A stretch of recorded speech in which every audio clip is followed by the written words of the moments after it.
everybody. How are you today? Happy Sunday. Oh my gosh, it's 11:10 p.m. I had no idea.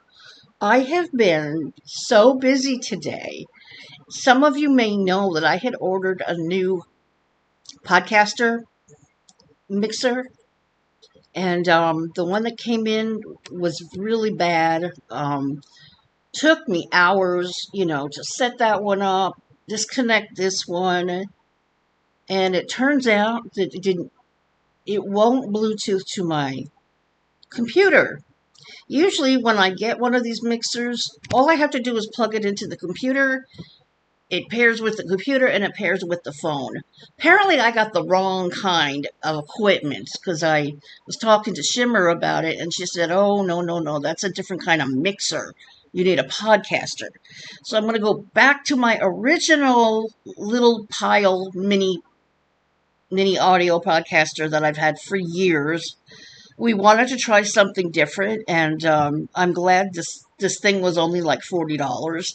And nah, that's the mono. It's awful. I've never heard so much noise in a microphone ever. So I'm getting the pile mixer, and I'm getting a new microphone because the one I've had for like 4 years has finally died. And so once that comes in, I'll try to hook that up to this one. That'll be here before the mixer comes. So that's what's been going on today. I've just been doing this for like 5 or 6 hours now. And I'm just ready to crash. So in the true crime world, or crama world, I should say, Bullhorn Betty went to court for her appeals for the protective orders that the Proudfoots and the Bowersox put against her. That is the family of Sebastian Rogers, who was missing from Hendersonville for over a year now. She has made it her mission to defame them, stalk them, talk bad about them for months and months now. And she does not have a good reputation. She is not a good true crime channel because what she does is she grifts off of these cases. She exploits these cases to get money. All right. To her, YouTube is her job. All right. This is her job. And her job is that she's covering all of these cases and she wants to try and solve them. And she wants to help people, but she's never done any of that.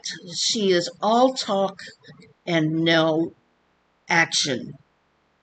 She has done a few, I'd say maybe a handful of searches that we've seen over the years. And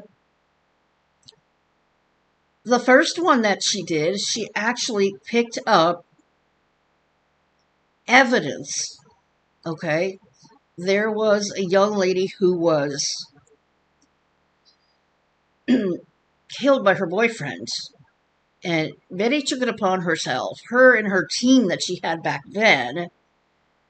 They went into the woods behind this lady's house, and instead of calling the police, Betty picked it up with her bare hands. This is the kind of idiocy that this woman does.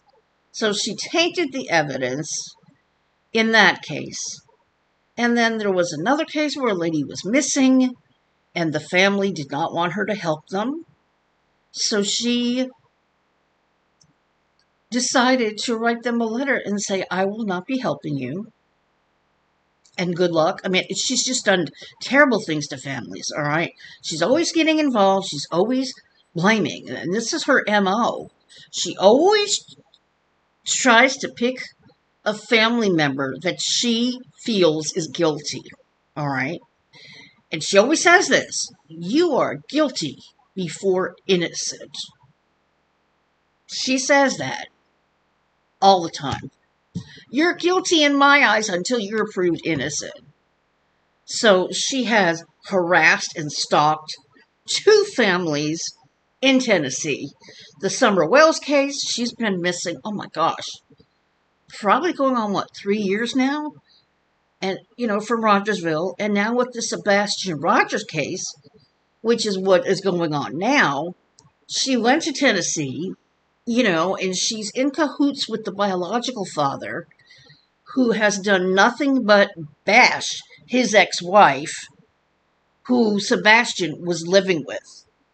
All right? That's Katie Proudfoot. And Chris Proudfoot is her husband now. So he's the stepdad of Sebastian. And because Seth has such horrible things to say about them and has told Betty all of this, Betty is convinced that they've done something to Sebastian. So she's been to Tennessee, passing by their house, going to their job sites, talking to neighbors, stalking the step-parents of Chris Proudfoot, and there was even a physical altercation when she claimed that Mr. Bowersox was following her, and he was not. She was following him the whole day. From wherever he went, she was following him. And then she followed him into Sam's Club, and then when he came out, she turned it all around and said that he was following her. She went behind him, she got out of the car, and she screamed at him with the phone in his face and said, "Why are you following me? What are you doing, messing up my work," and stuff like that. So that's how the protective orders happened. Because she's unhinged, she's dangerous, and we all know she's dangerous. So this is what all this was about with the protective orders. The Bowersox and the Proudfoots went to court, they got temporary protection orders, and then they went back, and they got the permanent restraining orders. Now, Betty has said all along, I was never served properly, which is not true. She was. She always comes up with an excuse to not hold herself accountable for anything. So, the appeals happened this past week, all right? And instead of going forward with this, the attorneys decided they're going to send this to the appellate court. Now, this particular court date has been continued time after time after time. Same thing with her criminal hearing. She got arrested back in August for violating these POs. And she was supposed to have a criminal hearing in September. Here it is, April. She has had 11 continuances regarding all of this, the appeals, the criminal thing. So now that the appeals is going up to the appellate court, I don't see how her criminal hearing is going to go forward next week. It's supposed to be on April 16th. But she's gotten continuance after continuance since September. So I don't think it's going to happen. I'll be surprised if it happens, because she's appealing it. How can you have a criminal hearing on the protection orders when she's appealing it? But the problem is the appeal could take months. Months and months and months. The appellate court is very busy. They have a lot of cases. So that's what's going on with that mess. And every day she just continues to defame them and talk badly about them. Now, the big thing with this case with Betty is that her restraining order or protective order, everybody is screaming and yelling that she's violating these protective orders. But the fact of the matter is, I didn't see anything on that protective order about her talking about them, right? The judge never said don't talk about them. He said do not contact them via email, via social media, blah, blah, blah, blah, blah, blah. And she hasn't gotten arrested or extradited for anything she has done since then. She's been back to Tennessee like 3 times since then. And apparently there's no warrant out for her. So the only thing I can think is that talking about them on the internet is not a violation of the protective order. Right? I mean, if it was, I don't think they would let her to continue to do this day after day. And let her come to Tennessee and don't make her accountable for anything she's been doing to the Proudfoots. So it's just a very, very crazy, crazy situation. So that's what the crama community is talking about. I have been a part, of this community for a very, very long time. It never used to be this bad, but we have gotten so many new YouTube creators that are absolute evil, vile, nasty people who are just like Betty. They cover these cases to exploit them and make views, clicks, and money. Now, of course, that's what YouTube is about, but to do it on the backs of missing children, children who have been unalived, and to talk about a case over and over and over for months is so odd to me. It's like these people don't have any other things going on in their life. They like spend 24/7 on YouTube exploiting these families, and it's terrible.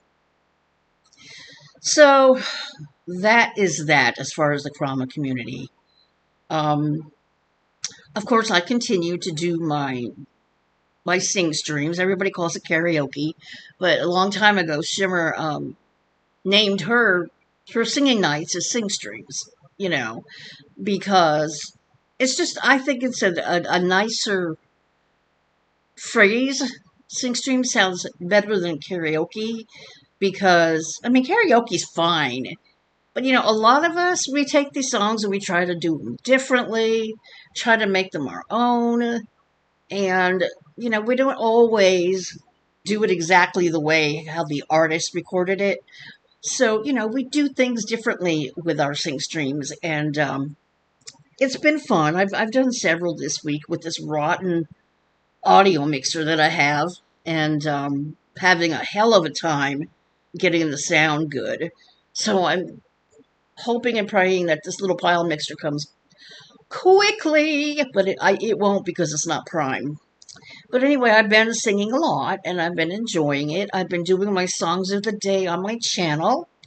I think I'm up to like the 15th maybe, April, and I'm hoping that by then I do have my new mixer because I'm so frustrated. Every time I sing on this thing, it sounds horrible. And so I'm going to hold off on my songs of the day until my new little mixer comes. So if it stops, that'll be why. Because I'm not dealing with this anymore. I'm sick of it. So for personally, I'm doing okay. I have come to the conclusion that I am tired. So tired of trying to diet. And not really diet, but try to watch what I'm eating. I am using my stepper a lot, which is good. So my legs are a lot stronger than they have been. I've been able to get up on the bus that comes to take us downtown, which is amazing. I do have to use the lift to come down because I'm worried about going downstairs. But it's definitely helped my legs, and that's a good thing. As far as my weight, I'm tired of it. What it is what it is. It's just me. Do the best I can, and that's that. Winnie says hi. She's sleeping back there. You can't see her, though. Meow. There she is. Say, there's Winnie. There's a pussycat. Yeah. All right, so that'll be it for today, guys. I hope everybody takes care. I love you, and everybody be safe with this terrible weather that's going everywhere, with the tornadoes and everything. My heart goes out to everybody who has suffered a loss and who has just suffered. So take care. See ya. Bye.